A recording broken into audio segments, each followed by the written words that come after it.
जनाब अफरोज आलम साहिल साहब को दावत देता हूं कि वो हमारे शुरका को आरटीआई और आरटीआई के इस्तेमाल पर लेक्चर दें। जनाब अफरोज आलम। बहुत बहुत शुक्रिया आप सब लोगों का। मुझे लगता है कि इस प्रोग्राम में सारे लोग, जितने भी लोग मौजूद हैं, वो सब लोग जर्नलिस्ट हैं और मुझे पूरी उम्मीद है कि आप सब लोग जो है वो आरटीआई से बखूबी रूबरू होंगे, बखूबी वाकिफ़ होंगे, जानते होंगे। तो शायद मुझे बहुत ज़्यादा बताने की ज़रूरत नहीं होगी। अच्छा, चलिए ज़रा एक बार सोच कर देखिए कि आपके लिए न्यूज़ क्या है, न्यूज़ का मतलब क्या है।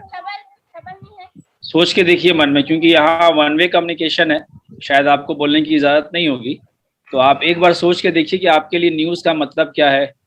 बतौर सहाफ़ी आप जब अखबारों में पढ़ते हैं कि एक नक्सलवादी मारा गया, एक नक्सलवादी पुलिस के हाथों इनकाउंटर में मारा गया, तब आप क्या सोचते हैं? मैं शुरका से गुजारिश करूंगा कि आपके जो भी फीडबैक है, जो भी कमेंट्स हैं या सवालात हैं, वो आप प्लीज चैट में है ना टाइप करते रहिए। हम उसको फॉलो करेंगे, हम अफरोज आलम साहिल साहब तक उसको पहुंचाते रहेंगे। तो मैं आपसे सवाल कर रहा था कि जरा आप एक बार सोच कर देखिए कि जब आप अखबारों में पढ़ते हैं कि एक नक्सलवादी, एक नक्सली पुलिस के हाथों इनकाउंटर में मारा गया, तब आप क्या सोचते हैं? खैर, आप जो भी सोचते हो, मैं तो यही सोचता हूँ, बल्कि देश की ज़्यादातर लोग यही सोचते हैं कि इनकाउंटर का मतलब होता है हत्या, कत्ल। आपको पता है कि आप ही के तेलंगाना में एक सहाफ़ी को मार दिया गया और अखबार में खबर छपी कि एक नक्सली पुलिस के हाथों मारा गया। पुलिस और मीडिया के लोग उसको नक्सलवादी बता रहे थे। दरअसल वो मशहूर तेलुगु अखबार उद्यम का एक मशहूर सहाफ़ी था, नाम था मोहम्मद गुलाम रसूल। आज का प्रोग्राम जो है मैं उन्हीं को डेडिकेट कर रहा हूँ। गुलाम रसूल आपके तेलंगाना के नलगोंडा इलाके के रहने वाले थे और उन्होंने हमेशा जो है वो गरीबों और मजलूमों के लिए कलम चलाई अपनी। उन्होंने अपनी जर्नलिज्म की शुरुआत 1986 में की थी और 28 दिसंबर 1991 को उनको नक्सली बताकर मार डाला गया, क्योंकि वो लगातार पुलिस और सिस्टम के खिलाफ लिख रहे थे अपने अखबार में। चलिए थोड़ा सा हम और आपको अलग दिशा में लेके जाने की कोशिश करते हैं। अक्सर मैंने देखा है कि अखबार में जो छपी हुई खबर होती है या जो चैनल पे दिखाई जा रही होती है, उस हर खबर को हम लोग खुद सच मान लेते हैं, जबकि हमें पता होता है कि वो खबर का सोर्स क्या है और किस बुनियाद पर लिखी और दिखाई जा रही है। इसलिए मेरे लिए जो न्यूज़ का डिफिनेशन है, वो बात या जानकारी या इंफॉर्मेशन जो आपसे छिपाई जा रही है या किसी भी जरिए आपके जरिए नहीं पहुंच पाई है, वही खबर है, बाकी सब इश्तेहार है। जरा सोचिए कि हम सब लोग जो है वो खबर कैसे निकालते हैं। खबर निकालने के पास हमारे पास तरीका यही होता है कि हमारे अपने सोर्स होते हैं और हम उसी सोर्स से चिपके रहते हैं हमेशा। ज़्यादातर मामलों में मैंने देखा है कि वो कोई ऑफिसर होता है और ऑफिसर से जो है वो हम बात करके अपनी खबरें निकाल रहे होते हैं। लेकिन जरा इमेजिन कीजिए कि जिस दिन आप उस ऑफिसर को अब वो ऑफिसर आपको खबर दे रहा है, लगातार बता रहा है कि ऑफिस में यहाँ ये घोटाला हुआ, फलां साहब ने ये किया, चिलां साहब ने ये किया। लेकिन जिस दिन आप जो है वो उनसे पूछेंगे कि सर सुना है कि आपका भी नाम उस वाले स्कैम में है, तो शायद वो अगले दिन से आपको सब कुछ बताना बंद, यानी आपका सोर्स जो है वो वहीं ख़त्म। ऐसा ही होता है ना। तो ऐसे में जो है वो आरटीआई जो है आपके मतलब की चीज़ है कि जहां आपको सोर्स आपको इंफॉर्मेशन देना बंद कर दे, तो तब जाकर आपको जो है वो आरटीआई काम आएगा। और आज हम इसी के बारे में बात करने जा रहे हैं आपसे। कुछ देर के लिए हम लोग अब भूल जाएं कि हम लोग सहाफ़ी हैं, एक आम शहरी के हैसियत से बातचीत करते हैं। सबसे पहले मेरा मुझे ये बताना है कि आरटीआई क्या है, कैसे, ये बहुत मायने नहीं रखता है, क्योंकि आजकल तमाम लोग ऑनलाइन मौजूद इंफॉर्मेशन को पढ़ के समझ सकते हैं। लेकिन ये समझना बहुत ज़रूरी है कि ये आरटीआई क्यों है। हम सब लोग जानते हैं कि हम लोग जिस मुल्क में रहते हैं, यहाँ जमहूरियत है, लोकतंत्र है, डेमोक्रेसी है। और डेमोक्रेसी की डिफिनेशन क्या है वो आपको भी पता है। आप कौन है? आप मालिक है। जनता जो है वो मालिक है। डेमोक्रेसी की परिभाषा तो यही कहती है ना। तो आप सब लोग जो है वो मालिक हैं।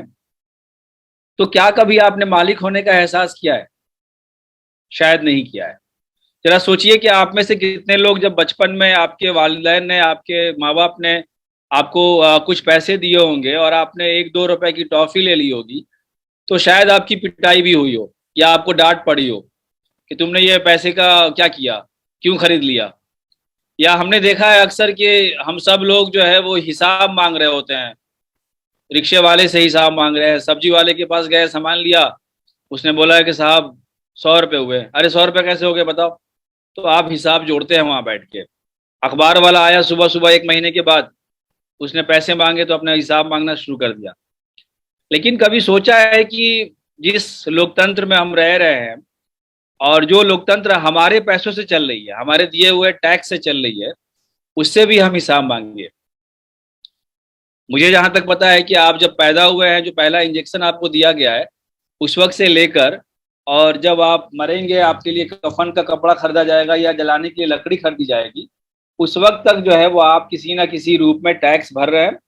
और उसी टैक्स से जो है हमारी सरकार चल रही है। एक छोटे से अधिकारी से लेकर, एक क्लर्क से लेकर, इस देश के राष्ट्रपति, इस देश के प्रधानमंत्री, वजीर आजम, सबको जो है वो सैलरी मिलती है। तो मालिक हम हैं। कभी आपने सोचा है कि हमने वोट क्यों किया?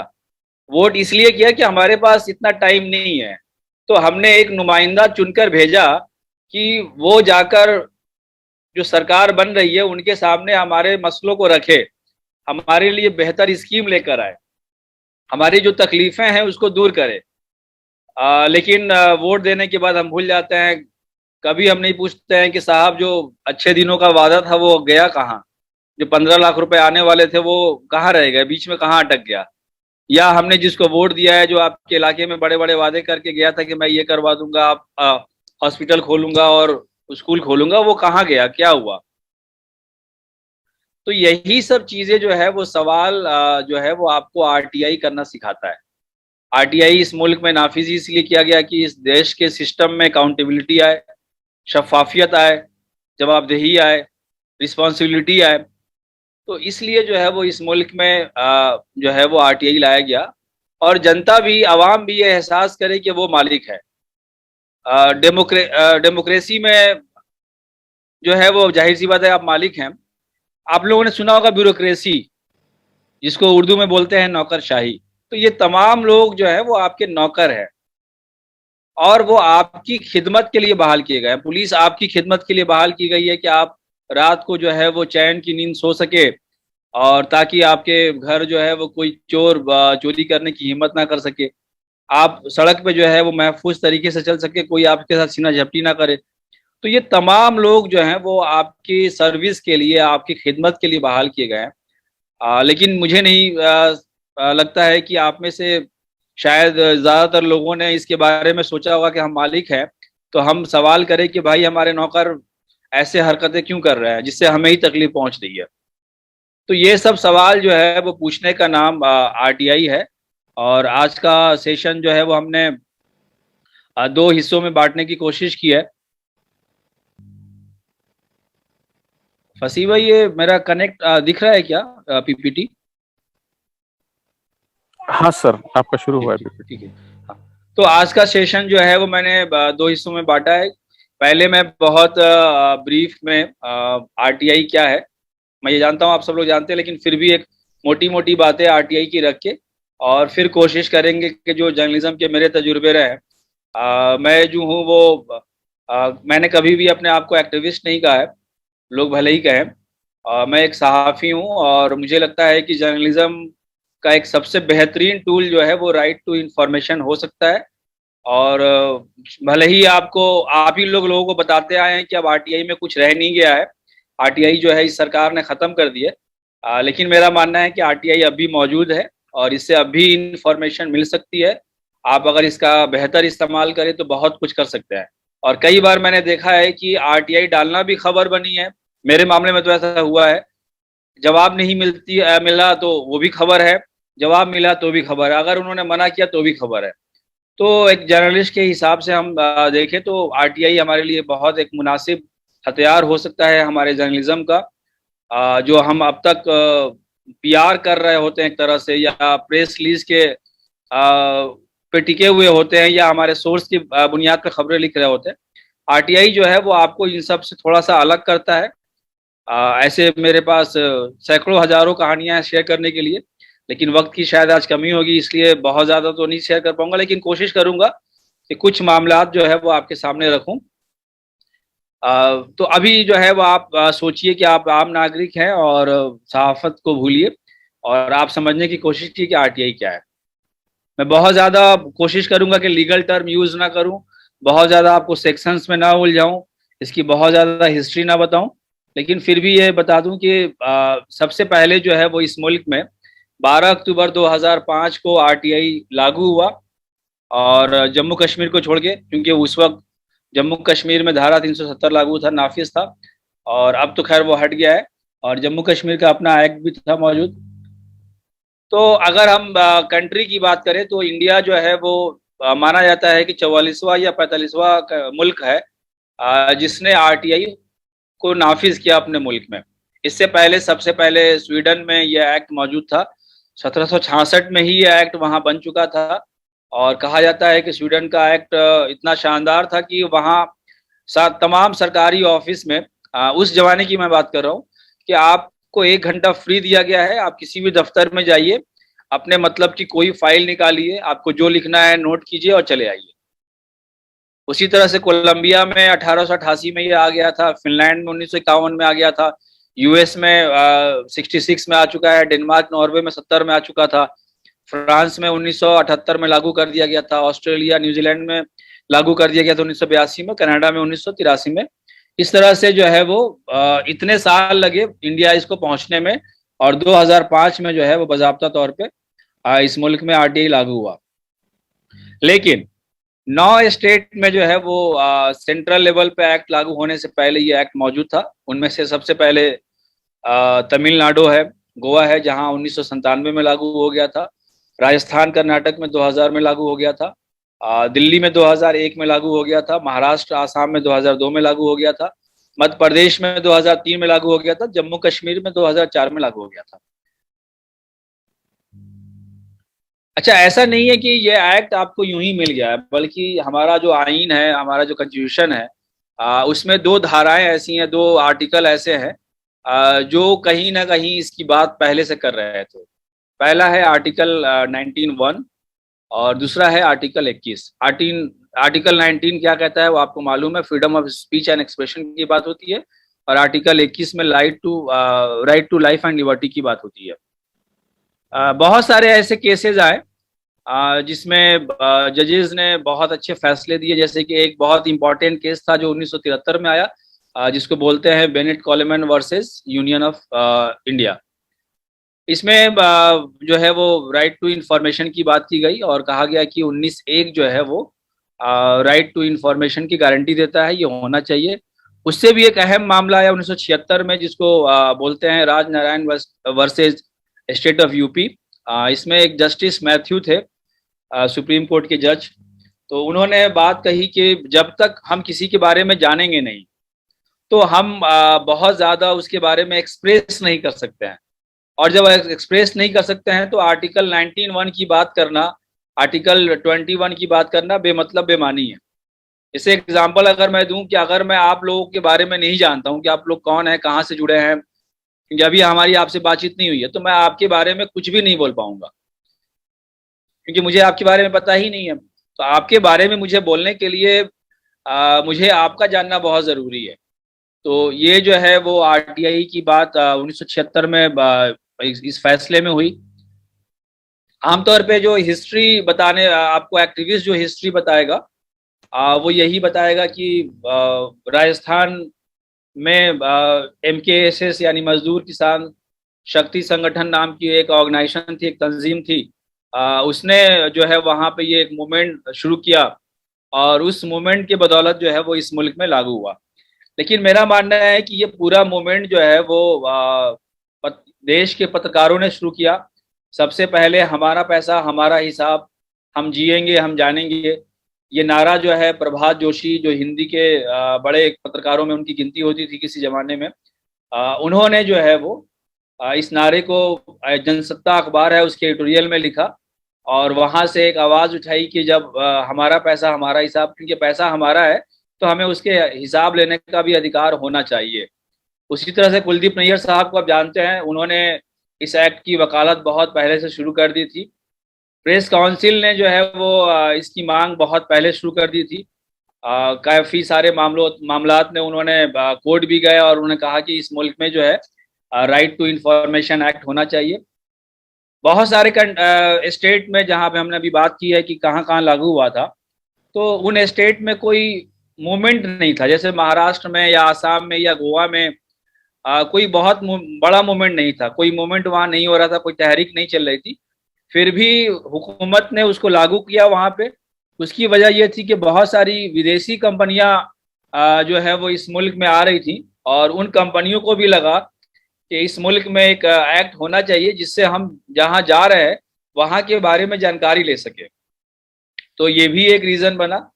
और जब ब्यावर शहर, राजस्थान के ब्यावर शहर झालावाड़ डिस्ट्रिक्ट में वहां गया हूँ, वहां पे जब ये मूवमेंट शुरू हुआ तो उस मोमेंट में भी सबसे ज्यादा जो एक्टिव लोग थे या उस मोमेंट को जो आम लोगों तक, मुल्क के लोगों तक पहुंचाया, वो पत्रकार लोग ही थे। सहाफत से जुड़े लोग थे। कुलदीप नैयर उसमें बहुत एक्टिव रहे, प्रभात जोशी का नाम मैं ले चुका हूँ। ये लोग पूरे अखबारों में लिखकर पूरे देश के लोगों तक बातों को पहुंचा रहे थे। बता दूं कि चांग गेट पे जो धरना हो रहा था उसमें लगभग तमाम जो लोग बैठे हुए थे वो सब आम औरतें थी और मर्द हजरात उनका मजाक उड़ा रहे थे कि ये घाघरा पलटन जो है वो इंफॉर्मेशन लेके क्या करेगी, इसको इंफॉर्मेशन से क्या मतलब है। लेकिन उन्होंने 40 दिन का ऐतिहासिक धरना दिया और उन औरतों की बदौलत वो जेल गई और उन औरतों की बदौलत जो है वो एक मुल्क में एक डिबेट छिड़ा कि राइट टू इंफॉर्मेशन एक्ट जो है वो होना चाहिए। तो ये एक छोटी सी हिस्ट्री थी। एक्टिविस्ट जो बताएगा वो MKSS बताएगा, लेकिन अगर मैं बात करता हूँ तो मेरा मानना है कि इसमें बहुत अहम रोल जो है वो प्रेस काउंसिल ऑफ इंडिया का रहा है, हमारे मुल्क के जर्नलिस्टों का रहा है, पत्रकारों का रहा है। लेकिन अफसोस कि आज जो है वो वही मीडिया या वही सहाफ़ी जो ये उम्मीद कर रहे थे कि इस मुल्क में RTI नाफिज होगा तो हमें फ़ायदा होगा, वो लगभग आज इस एक्ट को भूल चुके हैं। इस्तेमाल तो बहुत दूर की बात है, बल्कि इसके खिलाफ ही प्रोपेगेंडा करते हैं कि सरकार ने इस एक्ट को ख़त्म कर दिया इसलिए हम RTI डालना लोग भी बंद कर दें, और खुद तो हम शायद डालते भी नहीं है। तो बहुत शॉर्ट में बता दूं कि यह एक्ट जो है वो इस देश के, इस मुल्क के तमाम जो सेंट्रल गवर्नमेंट के जो ऑफिसेज हैं, स्टेट गवर्नमेंट के जो ऑफिसेज हैं या लोकल गवर्नमेंट के जो ऑफिसेज हैं, उन तमाम जगहों पे यह एक्ट लागू होता है। उन तमाम ऑफिसेज में एक पब्लिक इंफॉर्मेशन ऑफिसर जो है वो बहाल किया गया है। उसी तरह से अगर कोई ऑर्गेनाइजेशन है, NGO है, अगर वो गवर्नमेंट से किसी भी रूप में फंड ले रही है तो वो RTI के दायरे में आती है। लोकतंत्र के जो चार खंबे हैं, उनमें से एक खंबा जो जिससे आप लोग ताल्लुक रखते हैं उसको छोड़ के तमाम तीनों खंबों पे ये लागू है। जैसे एग्जीक्यूटिव में ये एक्ट लागू है, जुडिशरी में ये एक्ट लागू है, लेजिस्लेचर में ये एक्ट लागू है। मीडिया जो है इससे बाहर है, लेकिन मेरा मानना है कि मीडिया को भी RTI के दायरे में होना चाहिए। हमें भी पता होना चाहिए कि जिस एंकर की सैलरी ज़्यादा से ज़्यादा 2 लाख रुपए हो सकती है महीने की या लाख रुपए हो सकती है, वो इतना सारा कुछ कैसे मेंटेन कर रहा है।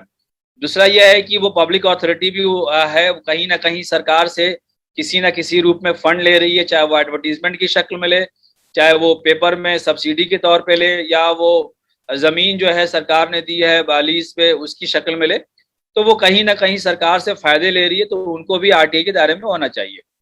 इस एक्ट की तमाम सबसे खास बात यह है कि ये एक्ट जो है तमाम एक्ट को ओवरराइड करता है, सुपरसीड करता है। यानी कोई अधिकारी आपको ये नहीं बोलेगा कि इस मुल्क में ऑफिशियल सीक्रेट एक्ट 1923 लागू है इसलिए आपको जवाब नहीं देंगे, उनको जवाब देना है। या कोई पुलिस वाला ये नहीं कहेगा कि हम 156 CRPC के तहत इंफॉर्मेशन नहीं देंगे।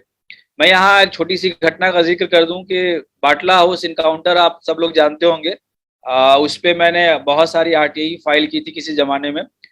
तो मुझे दिल्ली पुलिस ने कहा कि हम 156 सीआरपीसी के तहत आपको इन्फॉर्मेशन नहीं देंगे। तो मेरा जो कहना था कि आपको अगर मना करना है तो आपको आरटीआई की जो सेक्शंस हैं उनके तहत मना करना होगा, आपका ये लॉजिक नहीं चलेगा। और इसी बुनियाद पे मैंने अपील में था और फाइनली सीआईसी ने यानी सेंट्रल इंफॉर्मेशन कमीशन ने ये ऑर्डर पास किया कि आपको इन्फॉर्मेशन देनी पड़ेगी, और वो इन्फॉर्मेशन मुझे मिली। पोस्टमार्टम रिपोर्ट और तमाम चीज़ें जो मैं मांग रहा था वो सब कुछ मिला था। अच्छा, इन्फॉर्मेशन की डेफिनेशन क्या है?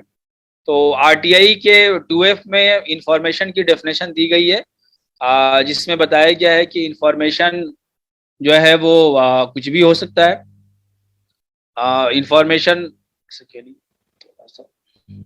इंफॉर्मेशन जो है वो किसी रूप में भी हो सकता है, वो कोई रिकॉर्ड हो सकता है, वो कोई डॉक्यूमेंट हो सकता है, वो कोई मेमो हो सकता है, वो कोई ईमेल हो सकता है, एक अधिकारी ने किसी दूसरे अधिकारी को ईमेल किया है वो आप मांग सकते हैं। कोई ओपिनियन हो सकता है, एक अधिकारी ने एक अफसर ने किसी दूसरे अफसर को अपना रिटेन रूप में अगर कोई ओपिनियन दिया है, एडवाइस दिया है, तो वो आप मांग सकते हैं। प्रेस रिलीज मांग सकते हैं। आप सोचेंगे कि प्रेस रिलीज मांगने की नौबत क्यों आएगी, वो तो आसानी से मिल जाता है। लेकिन मैं बता दूं कि मैं जिस इलाके में रहता हूँ, दिल्ली की जामिया नगर इलाका, पहले यहाँ पुलिस चौकी हुआ करता था। पुलिस चौकी के बाद उसको थाने में कन्वर्ट किया गया। तो दिल्ली पुलिस हेडक्वार्टर ने एक प्रेस रिलीज जारी किया कि इसको हम थाने में इसलिए कन्वर्ट कर रहे हैं क्योंकि यहाँ पे इसकी एक हिस्ट्री रही है इस इलाके की, और यहाँ इस तरह के लोग रहते हैं जो कि टेरर को समर्थन करते हैं किसी न किसी रूप में। और जामिया मिलिया इस्लामिया जैसा इदारा है जिसकी एक वायलेंट हिस्ट्री है, इसलिए हम इसको बना रहे हैं। तो ये बात जाहिर सी बात है कि अगले दिन अखबारों में किसी ने नहीं छापी, लेकिन जब मुझे मालूम हुआ तो मैंने आरटीआई फाइल किया, और आरटीआई फाइल करने के बाद हमने वो प्रेस रिलीज हासिल किया, और वो ऑथेंटिक प्रेस रिलीज थी। उसके बाद जो है वो तमाम अखबारों में ये बात छपी, चाहे वो अंग्रेजी के तमाम बड़े अखबार इंडियन एक्सप्रेस से लेके तमाम अखबारों में इसकी चर्चा हुई। और फिर पुलिस ने जो है वो एक तरह से माफ़ी उन्होंने मांगा कि ये गलती से कुछ टाइपिंग मिस्टेक्स जो है वो हमारी तरफ से हुआ है, तो हम इसको वापस लेते हैं। तो यानी आप जो है वो प्रेस रिलीज मांग सकते हैं, सर्कुलर है सरकार का वो आप मांग सकते हैं, ऑर्डर है वो आप मांग सकते हैं, लॉग बुक है वो आप मांग सकते हैं, कोई कॉन्ट्रैक्ट सरकार ने साइन किया है किसी सरकार के साथ तो वो आप मांग सकते हैं, कोई रिपोर्ट है सरकार ने अगर बनाई है तो वो आप मांग सकते हैं, कोई भी पेपर आप मांग सकते हैं, कोई सैंपल आपके इलाके में अगर कुछ काम हो रहा है तो आप उन कामों का सैंपल भी मांग सकते हैं।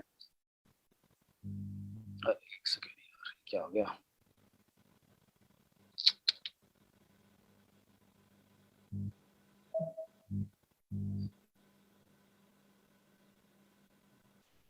वो आप काम का सैंपल भी मांग सकते हैं। जैसे कि आपके सामने अगर सड़क बन रही है तो आप मांग सकते हैं कि इसमें किस तरह का सीमेंट, बालू या तमाम चीज़ें जो हैं वो कैसी यूज़ हो रही हैं।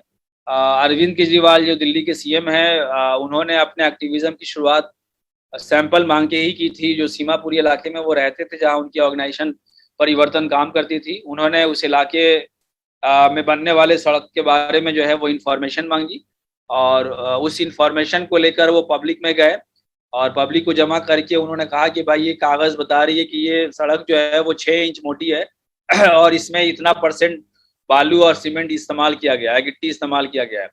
और लोगों के सामने वो उन्होंने सड़क खोदी और सड़क खोद के बताया कि भाई कागज़ में तो ये 8 इंच मोटी है लेकिन रियल में 4 ही इंच मोटी है। तो इस तरह से लोग उनके साथ जुड़े। आप कोई मॉडल मांग सकते हैं, आप कोई डेटा किसी भी फॉर्म में है वो मांग सकते हैं, इवन आप इलेक्ट्रॉनिक फॉर्म में भी है तो वो आप मांग सकते हैं। जैसे सीसीटीवी फुटेज अगर आपको मांगनी है तो आप मांग सकते हैं। जैसे कि मैं यहाँ एग्जांपल दूंगा कि डीयू का एक स्टूडेंट जो अभी देश के एक अच्छे जर्नलिस्ट भी हैं, बीबीसी के साथ जुड़े हुए हैं और कई जगह पे वो काम करते हैं, उनके साथ एक हादसा उनके कॉलेज में पेश आया था। उनके कॉलेज के कुछ स्टाफ ने उनके साथ बदतमीजी की थी, और जब उनकी शिकायत उन्होंने की तो उनको रेस्ट्रिक्टेड करने की बात की गई, तो उन्होंने तब जो है वो सीसीटीवी फुटेज मांगा था, जिसके बाद उनका मामला सॉल्व हुआ था। तो यानी आप आरटीआई से 4 काम जो है वो कर सकते हैं। 4 काम में यह है कि आप सरकार से कोई भी इंफॉर्मेशन मांग सकते हैं, कोई भी सवाल पूछ सकते हैं, सरकार का कोई भी डॉक्यूमेंट्स आप ले सकते हैं, आप सरकार के किसी भी काम का इंस्पेक्शन कर सकते हैं। जैसे आपने सैंपल मांगा या ब्लूप्रिंट मांगा, तो आप अगर चाहते हैं कि उन काम का मैं इंस्पेक्शन भी जाके करूं तो वो भी आरटीआई आपको इजाजत देता है। या कई बार होता है कि आपको डॉक्यूमेंट्स देखना है, कई बार आपको ये होगा कि आपको पीआईओ ने कहा कि आपने जो इंफॉर्मेशन मांगी है वो इंफॉर्मेशन 1 लाख पेज में है, तो आप घबरा जाते हैं कि अरे 1 लाख का मतलब कि 2 लाख रुपए मुझे जमा करना पड़ेगा, मैं ये कहाँ से करूंगा। तो ऐसे कंडीशन में जो है वो आप कहेंगे कि आप मुझे आरटीआई के सेक्शन 2J के तहत मुझे इंस्पेक्शन करना है और तमाम डॉक्यूमेंट्स को देखना है, तो आप वो कर सकते हैं। और सरकार के किसी भी काम का जो है वो आप सैंपल मांग सकते हैं, किसी भी मटेरियल का। प्रोसेस बहुत आसान है। ज़्यादातर स्टेट ने इनको ऑनलाइन कर दिया है, महाराष्ट्र ने ऑनलाइन कर दिया है, बिहार ने ऑनलाइन कर दिया है, दिल्ली ने ऑनलाइन कर दिया है। सेंट्रल गवर्नमेंट में अगर आरटीआई फाइल करना है तो यहाँ भी आरटीआई ऑनलाइन है। rti.online.gov.in पे जाइए, जैसे आप जीमेल पे अपना अकाउंट बनाते हैं वैसे ही अकाउंट बनाइए और फिर जो है वो आप वहां से आप डायरेक्ट आरटीआई फाइल कर सकते हैं, आपको कहीं जाने की जरूरत नहीं है। सर एक बाकी सवाल स्टेट आया था, माजरत चाहता हूँ सर, बीच में थोड़ा सा मैं इंटरप्ट किया। जी। आप बोल रहे थे 4 तरह की इन्फॉर्मेशन आप ले सकते हैं, तो उसी ज़मन में एक सवाल चैट बॉक्स में आया था कि क्या पीएमओ जो प्राइम मिनिस्टर जी। ऑफिस है उस पे भी ये चीजें लागू होती है? मैंने शुरू में ही बताया कि देश के जितने भी ऑफिसेज हैं, जितने भी सरकारी ऑफिसेज हैं, वो उन सब पे लागू होता है। पीएम के साथ साथ राष्ट्रपति ऑफिस पे भी लागू होता है, कोर्ट पे भी लागू होता है। तो वो तमाम जगहों पे आप जो है वो ये आरटीआई आप फाइल कर सकते हैं, इंफॉर्मेशन मांग सकते हैं, इंस्पेक्शन कर सकते हैं, जाके देख सकते हैं, सब कुछ क्लियर है। जी सर, शुक्रिया। तो प्रोसेस जो है वो जहाँ ऑनलाइन नहीं है वहाँ सब लोगों ने कॉलेज के ज़माने में, स्कूल के ज़माने में सब लोग पढ़े लिखे लोग हैं, तो आप लोगों ने एप्लीकेशन लिखा है, पेट दर्द का बहाना किया होगा ज़रूर आप सब लोगों ने।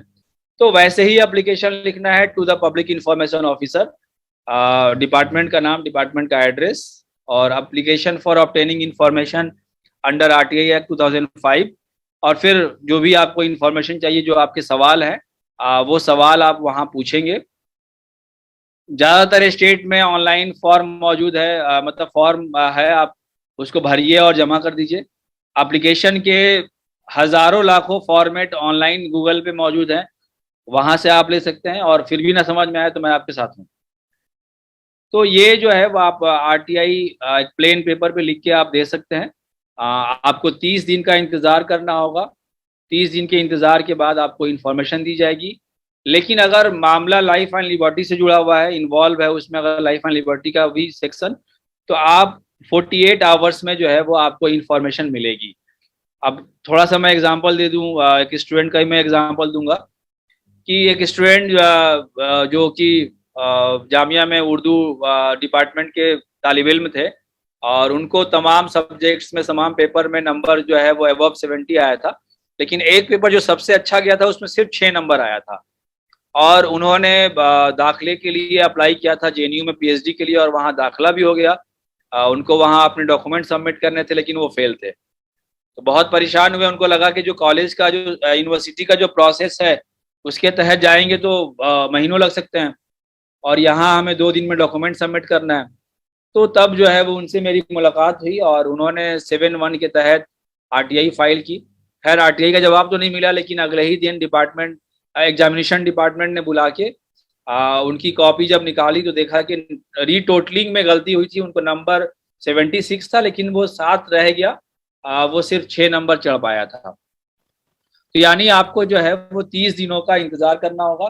30 दिन के अंदर अंदर अगर कोई जवाब देता है पीआईओ तो वो आपसे पर पेज 2 रुपए मांग सकता है। लेकिन अगर वो 30 दिन के बाद मांगता है तो वो उसको मांगने का अधिकार नहीं है। मैं एग्जांपल फिर से दूंगा कि मैंने एनएचआरसी में आरटीआई फाइल की थी। तो उन्होंने कहा कि आपकी जो मांगी गई इंफॉर्मेशन है वो 12,000 कुछ पेज में है, तो आप 24,000 कुछ रुपए जमा कीजिए तो हम आपको इंफॉर्मेशन देंगे। तो क्योंकि मेरे लिए वो इंफॉर्मेशन बहुत अहम थी तो हमने 24,000 कुछ रुपए का चेक जमा किया और वो इंफॉर्मेशन मैं लेकर आया। और अगले दिन मैंने पीआईओ से बात की, इत्तेफाक से पीआईओ से बातचीत पहले से थी।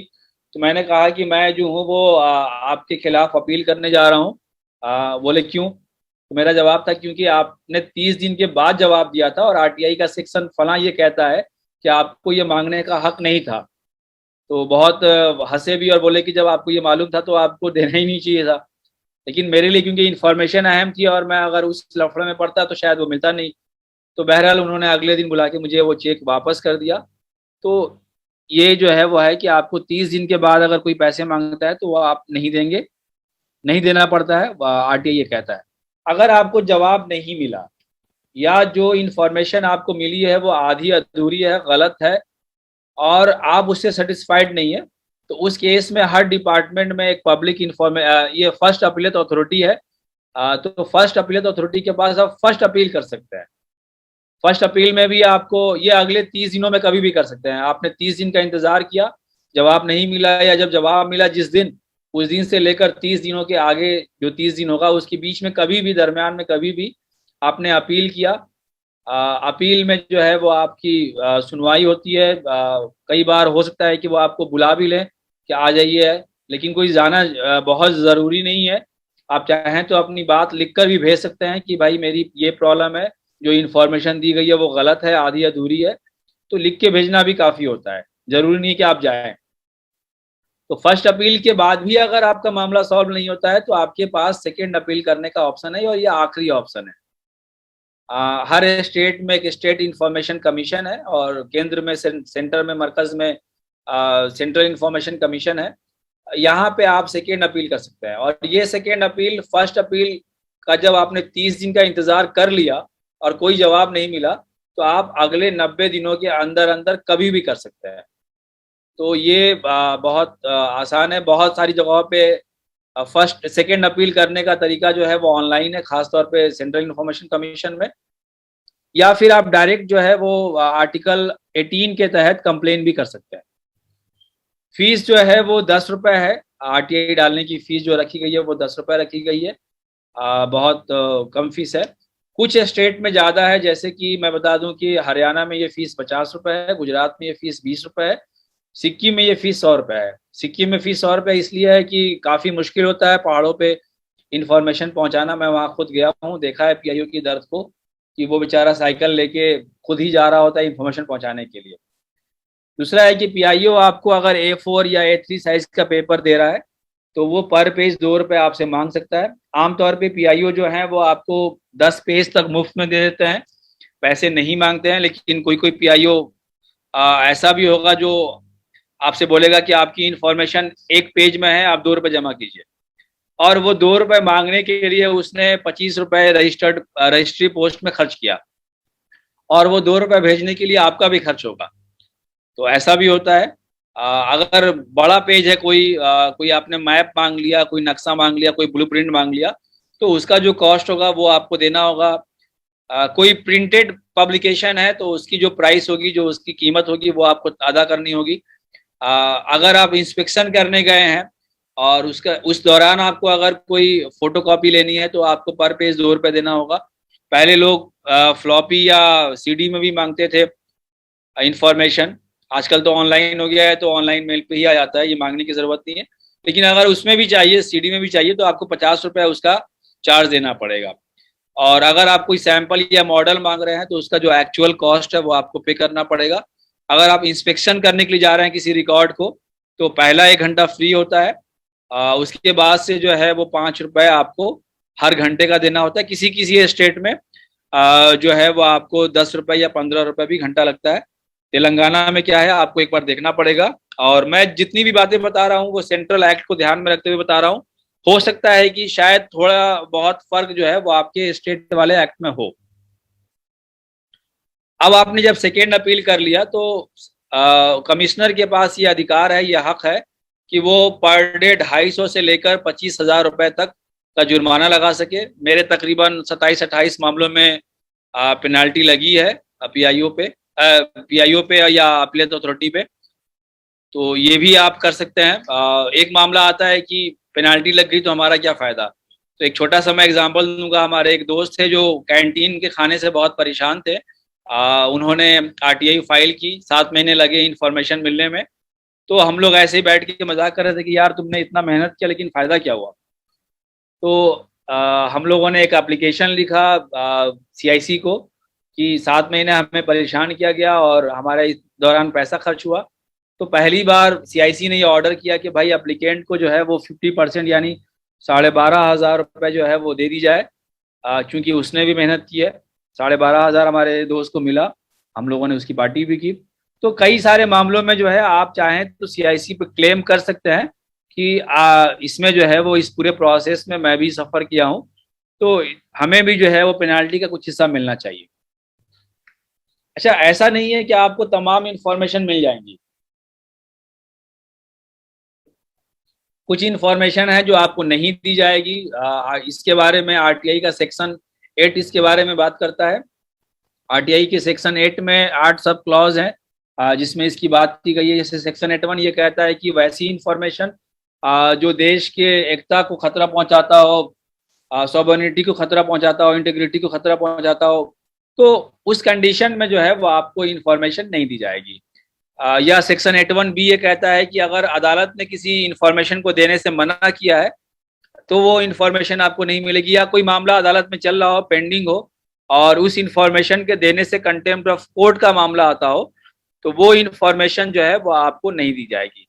या कोई इंफॉर्मेशन जो पार्लियामेंट और लेजिस्लेचर के प्रिविलेज को अफेक्ट करता हो, तो वो इंफॉर्मेशन आपको नहीं दी जाएगी। या अगर कोई कमर्शियल कॉन्फिडेंस है, कोई ट्रेड सीक्रेट है, कोई इंटेलेक्चुअल प्रॉपर्टी है, तो वो आपको नहीं मिलेगा। जैसे मान लीजिए कि फसी भाई ने पीएचडी सबमिट किया अपना, और आप चाहते हैं कि अवार्ड होने से पहले पढ़ ले, तो आप नहीं पढ़ पाएंगे, क्योंकि वो एक इंटेलेक्चुअल प्रॉपर्टी है।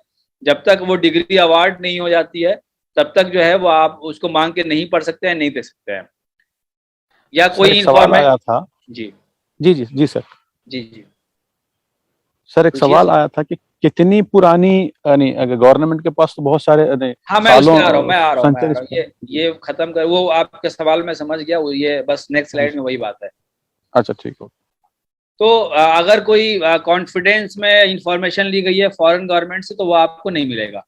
या वो इंफॉर्मेशन जो किसी के लाइफ को डेंजर में डालता हो, खतरे में डालता हो, तो वैसी इंफॉर्मेशन भी आपको नहीं मिलेगी। या वैसी इंफॉर्मेशन जो इन्वेस्टिगेशन के प्रोसेस में रुकावट डालता हो, तो वैसी इंफॉर्मेशन भी नहीं मिलेगी। या कैबिनेट पेपर अगर पास नहीं हुआ है पार्लियामेंट में या लेजिस्लेचर में, तो वो भी आपको नहीं मिलेगा। या किसी की पर्सनल इंफॉर्मेशन जो मांग रहे हैं, तो वो आपको नहीं मिलेगा।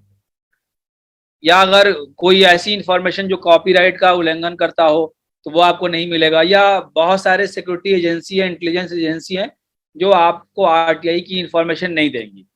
और 20 साल से पुरानी इंफॉर्मेशन जो है, ज़्यादातर मामलों में, कुछ मामलों में मिलता भी है, लेकिन 20 साल से पुरानी अगर इंफॉर्मेशन है, शायद आपका सवाल यही था, तो वो आपको इंफॉर्मेशन नहीं मिलेगी। अगर वो सर यही सवाल था। अगर वो मौजूद है तो वो बिल्कुल देंगे आपको, लेकिन अगर 20 साल से पुरानी इंफॉर्मेशन है तो वो शायद आपको देने से मना कर दे, वो मिलना थोड़ा सा मुश्किल होगा। उसी तरह से आरटीआई का सेक्शन 24, जिसमें पहले 18 डिपार्टमेंट को आरटीआई से बाहर रखा गया था, बाद में शेड्यूल 2 लाया गया जिसमें 4 डिपार्टमेंट और जोड़ दिए गए, यानी 22 डिपार्टमेंट हो गए।